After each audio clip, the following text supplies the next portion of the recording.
ہر شخص میرے خون کا پیاسا تھا، کیونکہ حکومت نے میرے سر پر 1,00,000 درہم کا انعام رکھا تھا۔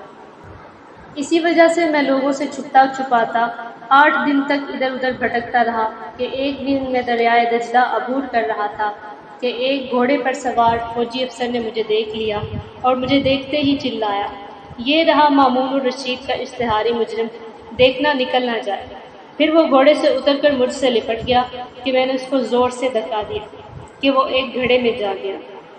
یہ واقعہ خلیفہ مامون الرشید کے دور کا ہے، جو 198 ہجری میں تخت حکومت پر بیٹھا تو اس کو اپنی حکومت کے پہلے چند سالوں میں بہت ساری بغاوتوں کا سامنا کرنا پڑا۔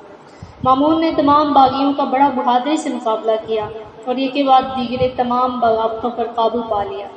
باغیوں میں مامون کا چچا ابراہیم بن مہدی بھی شامل تھا۔ وہ خود خلیفہ بن بیٹھا اور تقریباً 2 سال تک بغداد کے علاوہ ملک کے کچھ اور حصوں پر حکومت کرتا رہا۔ 203 ہجری میں مامون نے اس کو شکست دی تو وہ اپنی جان بچانے کے لیے بھیس بدل کر کہیں چھپ گیا۔ مامون کی فوج نے اس کو بہت تلاش کیا لیکن وہ کسی کے ہاتھ نہ آیا۔ اس طرح کئی سال گزر گئے۔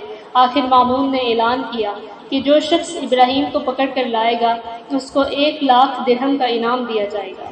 یہ خبر پورے ملک میں بجلی کی طرح پھیل چکی تھی اور 1,00,000 درہم کے لالچ میں ہر شخص ابراہیم کے خون کا پیاسا بن گیا۔ اس کے بعد جو کچھ ہوا اس کا حال خود ابراہیم بن مہدی نے اس طرح بیان کیا ہے۔ ابراہیم بن مہدی کہتے ہیں، جس وقت مجھے مامون کے اعلان کی خبر ہوئی میری نظروں کے سامنے اندھیرا چھا گیا۔ خدا کی وسیع زمین مجھے تنگ نظر آنے لگی۔ کچھ سمجھ میں نہیں آتا تھا کہ جان کس طرح بچ سکے گی۔ آخر بڑی سوچ کے بعد جس مکان میں چھپا ہوا تھا، نا امیدی کی حالت میں اس مکان سے نکلا۔ دوپہر کا وقت تھا، سخت گرمی پڑ رہی تھی۔ میں منہ اور سر چھپائے لوگوں کی نظروں سے بچتا بچاتا ایک ایسی گلی میں جا نکلا جو آگے چل کر بند تھی۔ اب نہ آگے بڑھ سکتا تھا نہ واپس جا سکتا تھا۔ پریشان تھا کہ کدھر جاؤں۔ اتنے میں ایک مکان پر نظر پڑی جس کے دروازے پر حبشی غلام کھڑا تھا۔ میں نے آگے بڑھ کر اس سے بڑی عاجزی کے ساتھ پوچھا، کیا تھوڑی دیر کے لیے تم مجھے اپنے مکان میں ٹھہرنے کی اجازت دے سکتے ہو؟ اس غلام نے کہا، ہاں ضرور، تشریف لائیے اور خدمت کا موقع دیجیے۔ پھر اس حبشی نے دروازہ کھولا اور مجھے مکان کے اندر لے جا کر ایک کمرے میں بٹھا دیا۔ اس میں اعلیٰ قسم کی قالین بچھی ہوئی تھی جس پر قیمتی گاؤ تکیے لگے ہوئے تھے۔ مجھے بٹھا کر وہ دروازہ بند کر کر چلا گیا۔ اس کے جانے کے بعد میرے دل میں خیال پیدا ہوا کہ شاید یہ شخص حکومت کے آدمیوں کو اطلاع دینے گیا ہے کہ وہ آ کر مجھے گرفتار کر لیں۔ یہ خیال آتے ہی میری امید نا امیدی میں بدل گئی اور میرا یہ حال ہوا جیسے دہکتے انگاروں پر لیٹ رہا ہوں۔ اتنے میں دروازہ کھلا اور وہ حبشی غلام ایک مزدور کے ساتھ داخل ہوا۔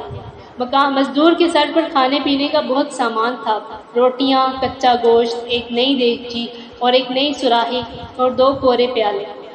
غلام نے مزدور سے سامان لے کر اس کو رخصت کر دیا، پھر تمام چیزیں میرے سامنے رکھ کر بڑے ادب سے کہنے لگا، جناب میں ذات کا حجام ہوں، میری یہ جرت نہیں کہ گھر میں پکا ہوا کھانا آپ کی خدمت میں پیش کروں، اس لیے بازار سے سب نئی چیزیں خرید کر لایا ہوں، حضور جس طرح مناسب سمجھے کام میں لائیں۔ پھر وہ سب سامان میرے حوالے کر کے چلا گیا۔ مجھے اس وقت بہت بھوک لگی ہوئی تھی، جلدی سے خود سالن تیار کیا اور خوب پیٹ بھر کر کھانا کھایا۔ اس کے بعد غلام نے سرور دینے والا نہایت ہی عمدہ شربت مجھے پلایا۔ پھر وہ ایک بند کوٹھڑی سے ایک ستار نکال کر لایا اور کہا، جناب میری تو یہ جرت نہیں کہ آپ سے گانے کی درخواست کروں، ہاں اگر آپ خود پسند فرمائیں تو مہربانی ہوگی۔ میں نے اس سے کہا، تمہیں یہ کیسے معلوم ہوا کہ میں گانا بجانا جانتا ہوں؟ غلام نے کہا، سبحان اللہ، یہ آپ نے خوب فرمایا، بھلا حضور کو اس شہر میں کون نہیں جانتا؟ میں آپ ہمارے آقا ابراہیم بن مہدی ہیں جن کے لیے مامون الرشید نے اعلان کیا ہے کہ جو آپ کو پکڑ کر لائے گا 1,00,000 درہم انعام پائے گا۔ لیکن حضور میری طرف سے بالکل مطمئن رہیں، مجھ سے کبھی ایسی نمک حرامی نہیں ہو سکتی۔ میں اس حبشی غلام کا حوصلہ اور شرافت دیکھ کر حیران رہ گیا۔ میں نے اس کے ہاتھ سے ستار لے کر کچھ دردناک اشعار گائے جن کو سن کر غلام جھومنے لگا۔ پھر وہ مجھ سے اجازت لے کر خود ایسے درد سے گانے لگا کہ میں تمام خطرات بھول گیا اور غافل ہو کر سو گیا۔ بیدار ہوا تو شام ہو چکی تھی۔ میرے پاس اشرفیوں سے بھری ہوئی ایک تھیلی تھی۔ میں نے اس شریف حبشی غلام کے سامنے رکھ دی اور اسے کہا کہ تمہاری مہربانی ہوگی اگر یہ معمولی رقم قبول کر لو اور اپنے خرچ میں لاؤ۔ میں شرمندہ ہوں کہ اس وقت تمہاری کوئی اور خدمت نہیں کر سکتا۔ تمہارا احسان اور شریفانہ برتاؤ ہمیشہ یاد رہے گا۔ میں جس مصیبت میں مبتلا ہوں، اگر خدا نے مجھے اس سے نکال دیا تو بہت کچھ سلا دوں گا۔ میری باتیں سن کر غلام کو بہت دکھ ہوا۔ اس نے تھیلی کو ہاتھ تک نہ لگایا اور دکھ بھری آواز میں کہنے لگا کہ حضور افسوس، غریب آدمی آپ جیسے عزت والے سرداروں کی نظر میں بہت گھٹیا مخلوق ہے۔ جناب آپ کے یہاں تشریف لانے سے مجھے جو عزت ملی، کیا میں اسے اشرفیوں کے بدلے بیچ دوں؟ خدا کی قسم اگر آپ یہ تھیلی واپس نہ لیں گے تو میں اپنے ہاتھوں اپنی زندگی ختم کر لوں گا۔ میں نے مجبوراً تھیلی واپس لے لی اور اس سے کہا کہ اب مجھے یہاں سے جانے کی اجازت دو، لیکن اس نے بڑی عاجزی سے کہا، میرے آقا کچھ دن یہاں ٹھہر جائیں تاکہ لوگ مامون کے اعلان کو بھول جائیں۔ میں دل و جان سے کوشش کروں گا کہ آپ یہاں امن اور آرام سے رہیں۔ میں کچھ دن اور اس کے مکان پر ٹھہرا۔ اس عرصہ میں حبشی غلام نے میری حد سے زیادہ خدمت کی۔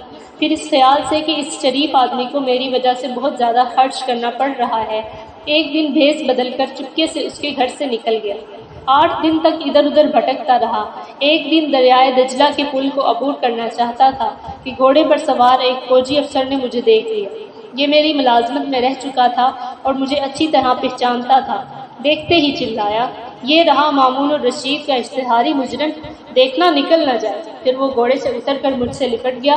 میں نے اس کو زور سے دھکا دیا کہ وہ ایک گڑھے میں جا گرا اور کافی زخمی ہو گیا۔ شور سن کر بہت سارے لوگ جمع ہو گئے، ایک دوسرے سے پوچھنے لگے کیا ہوا۔ پھر انہوں نے فوجی افسر کو گڑھے سے نکالا۔ اتنے میں نے پل کراس کر لیا اور ایک راستہ پر ہو لیا۔ قریب ہی ایک مکان کا دروازہ کھلا ہوا تھا اور ایک عورت دروازے میں کھڑی تھی۔ میں نے عاجزی کے ساتھ اس سے کہا، اے میری بہن، میری جان اس وقت سخت خطرے میں ہے، مجھ پر رحم کیجیے اور مجھے پناہ دیجیے۔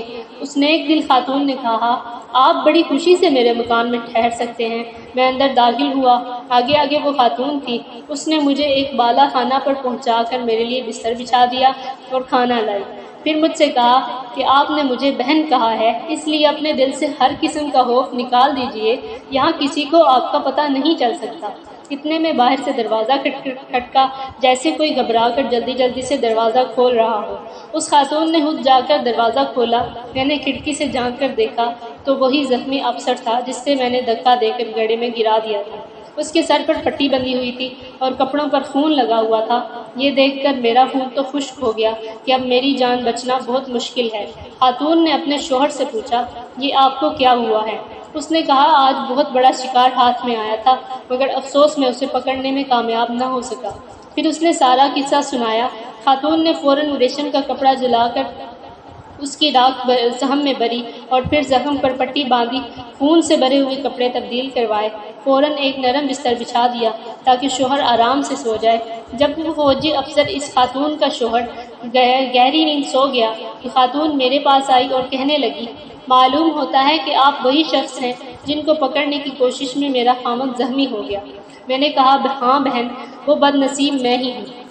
اس خاتون نے کہا، آپ ڈرے نہیں، جب تک میرا شوہر زخمی حالت میں ہے آپ میری حفاظت میں ہیں، کیونکہ میں نے آپ کو پناہ دی ہے، آپ میرے مہمان ہیں۔ اس کے بعد 3 دن تک اس خاتون کے مکان پر ٹھہرا رہا۔ اس نے میری بڑی خاطر تواضع کی۔ تیسرے دن شام کو اس نے مجھے آ کر کہا کہ اب میرا شوہر صحت یاب ہو گیا ہے اور مجھے ڈر ہے کہ وہ کسی طرح آپ کو دیکھ نہ لے، اب آپ اپنی جان بچانے کی کوئی اور تدبیر کریں۔ میں نے اس خاتون کا شکریہ ادا کیا اور اندھیرا ہونے تک بالا خانہ پر رہا۔ جب کچھ رات گزر گئی تو اس خاتون نے مجھے عورتوں کا لباس پہنا کر اپنے گھر سے رخصت کر دیا۔ اب پھر میں پریشان تھا کہ کدھر جاؤں۔ بہت سوچنے کے بعد مجھے اپنی ایک خادمہ کا خیال آیا جس کے ساتھ میں نے اپنی حکومت کے زمانے میں بہت احسان کیے تھے اور وہ بھی مجھے اپنی وفاداری کا یقین دلاتے دلاتے تھکتی نہیں تھی۔ مجھے یقین تھا کہ اگر میں اس کے گھر تک صحیح سلامت پہنچ گیا تو وہ ضرور مجھے پناہ دے گی۔ یہ خیال آتے ہی میں سیدھا اس کے گھر پہنچا۔ وہ دیکھتے ہی رونے لگی اور کہنے لگی کہ آپ کو اس مصیبت میں مبتلا دیکھ کر مجھ کو سخت دکھ ہوا ہے، اب آپ کوئی فکر نہ کریں اور میرے پاس آرام سے رہیں۔ پھر وہ مجھے اپنے مکان پر میں بٹھا کر باہر نکلی۔ میں سمجھا کہ وہ میرے لیے کھانا لینے بازار جا رہی ہے، لیکن تھوڑی دیر بعد مجھے معلوم ہوا کہ وہ حکومت کے آدمیوں کو میرا پتہ بتانے گئی ہے۔ جب وہ واپس آئی تو اس کے ساتھ بہت سارے سپاہی تھے۔ اس عورت نے آگے بڑھ کر مجھے ان سپاہیوں کے حوالے کر دیا۔ یہ سپاہی مجھے پکڑ کر مامون الرشید کے پاس لے گئے اور اس وقت وہ دربار میں بیٹھا تھا۔ میں نے ادب سے جھک کر اس کو سلام کیا۔ السلام علیکم یا امیر المؤمنین۔ خلیفہ نے اس کے جواب میں غصہ سے کہا، خدا تجھے زندہ و سلامت نہ رکھے۔ میں نے کہا، امیر المومنین، بدلہ لینے میں جلدی نہ فرمائیں۔ اس میں کوئی شک نہیں کہ میں سخت سے سخت سزا کا لائق ہوں اور آپ کو سخت سزا دینے کا پورا اختیار ہے، لیکن معاف کر دینا پرہیزگاری کی علامت ہے جو اللہ کو بہت پسند ہے۔ اگر آپ سزا دیں تو آپ اس کا حق رکھتے ہیں، اور اگر بخش دیں تو آپ کا احسان ہوگا۔ پھر میں نے 3 شعر درد کے ساتھ پڑھے، جن کا مطلب یہ تھا، میں نے آپ کا بہت بڑا قصور کیا ہے، لیکن آپ کی ذات میرے قصور سے بہت بلند ہے۔ یا اپنا حق لیں یا رحم اور مہربانی سے کام لے کر بخش دیں۔ اگرچہ میں اپنی حرکتوں سے شریف ثابت نہ ہوا، مگر آپ کو اپنی شرافت اور بزرگی کا ثبوت دینا ہے۔ اب مامون نے سر اٹھا کر میری طرف دیکھا تو میں نے اس کی آنکھوں میں رحم کی جھلک پائی۔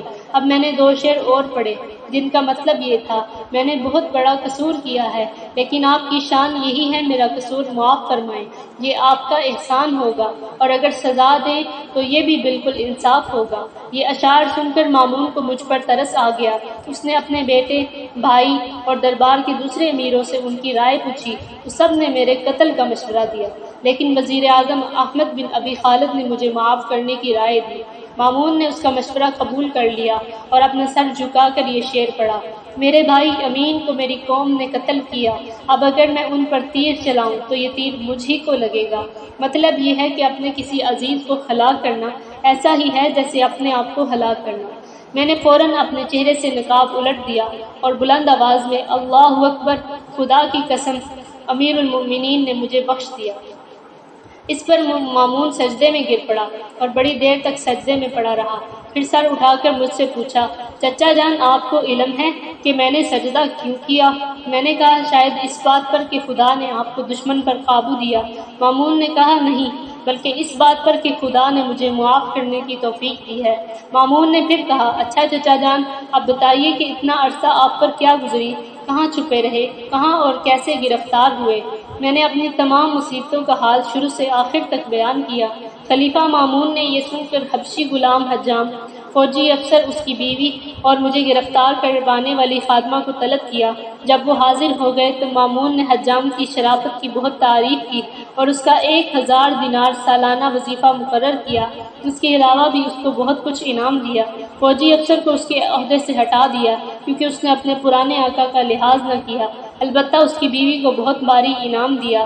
خادمہ کو بہت ملامت کی کہ تو نے اپنے آقا سے نمک حرامی کی، پھر اس کو کوڑے لگوائے اور کچھ عرصہ کے لیے قید کر دیا۔ یوں یہ واقعہ ختم ہوا اور خلیفہ مامون الرشید رحم دل بادشاہ ثابت ہوا۔ مزید سنہری واقعات سننے کے لیے ہمارے چینل کو سبسکرائب کر دیں۔